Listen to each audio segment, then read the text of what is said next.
Good morning and welcome to my next video log for Term 3. As you know, we've been talking a little bit about the curriculum offerings at the school, and during Term 3 we spent a lot of time focusing with students and parents around information nights, looking towards the 2016 subject choices that students will make. And one of the things that I'm interested in doing on those information nights is asking parents what they think are the most important things that schools do. What's the most important thing that we teach students?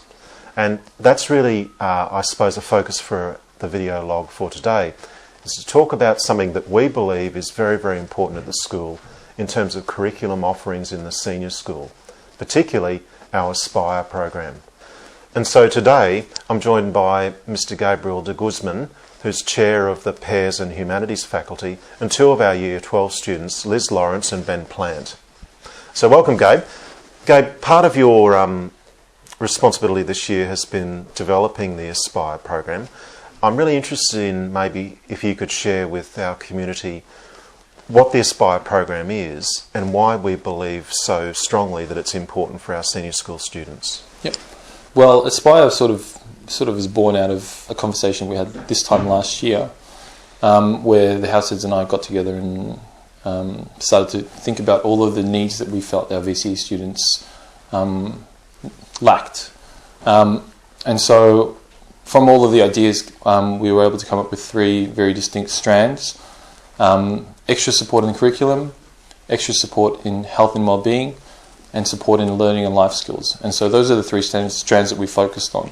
So really it's not curriculum specific like chemistry or maths as such, no. But it's more broadly across the whole of the life of a student in senior school. Yeah, we found that in our research, and even on the college website, we see that schools talk about this holistic education, and we wanted to make sure that we were explicit in teaching these skills to equip our students not just for now but also for their life outside of school. And so we've created a sort of three-pronged program where we have extra VCE support. So during second intensive times, we'll schedule a VCE support session where students can opt into extra support sessions with specific teachers.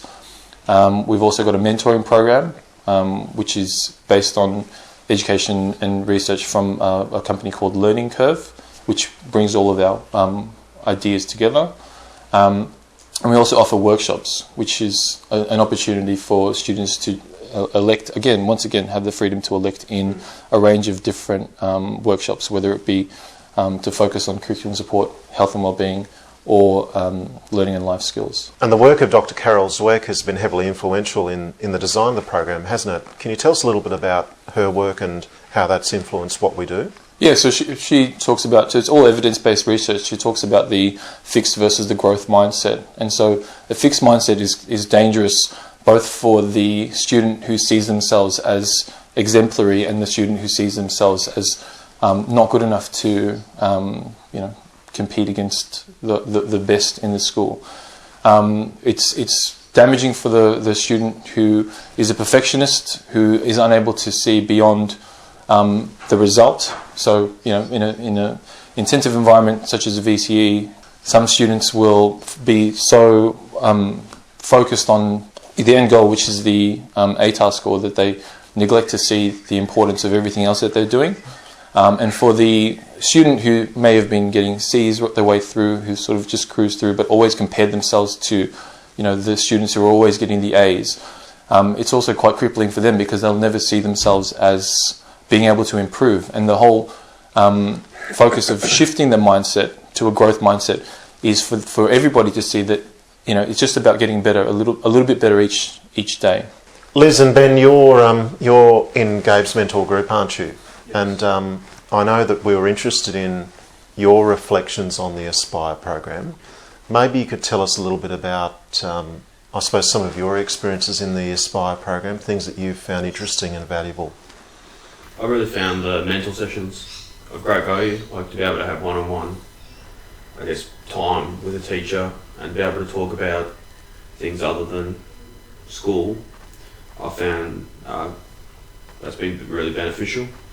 The extra VCE support classes have been huge. Like when they're scheduled around major SAC periods, it's given me another period to be able to seek feedback off a teacher. And the workshops, some have been beneficial. Yeah, so. sure. I know, Gabe, your mentor group has been particularly powerful, hasn't it? And I know you and Liz have talked a lot about how it's been useful for her. Maybe if you could help Liz. Yeah. So I mean, what were your perceptions of it from the beginning of the year, and your reflections of it sort of midway? Well, at the start of the year, I was really confused by the Aspire program. Like, it made really not much sense because it hasn't been something that I've come across in my school life, and I've been to multiple schools. And at this point this year, it's just made me realise it gives me time to relax and not to think about school, and there's no homework really. Well, there is homework, but it's not you have to do it. It's if you feel like it, it's going to help you. So quite often you do some of it to help you out, make you feel better. And have you noticed anything within yourselves in the approach that you've had, the mentality that you've had to approach the rest of the year? I guess I'm less caught up about the mark, and I'm more happy with the effort I put in. What about you, Liz? Mine's very similar. I've become a lot more relaxed.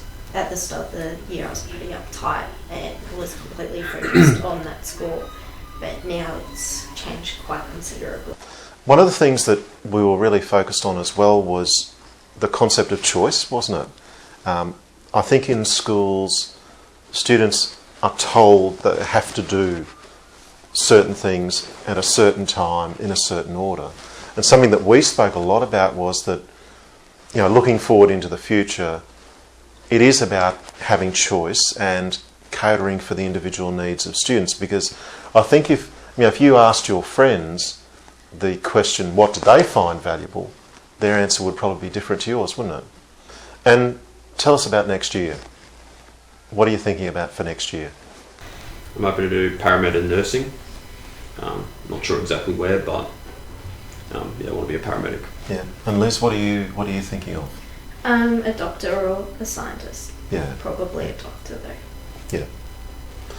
So Gabe, if we could maybe conclude with you, why do you believe so strongly in what we're doing in Aspire?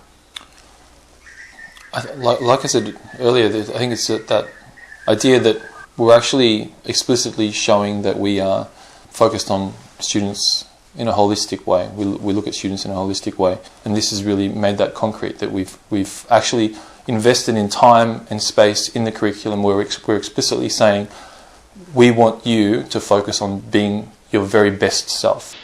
Well, thanks Liz, thanks Ben, and thanks Gabe, and I hope you've enjoyed this video log, and I certainly look forward to our next one. Thanks very much.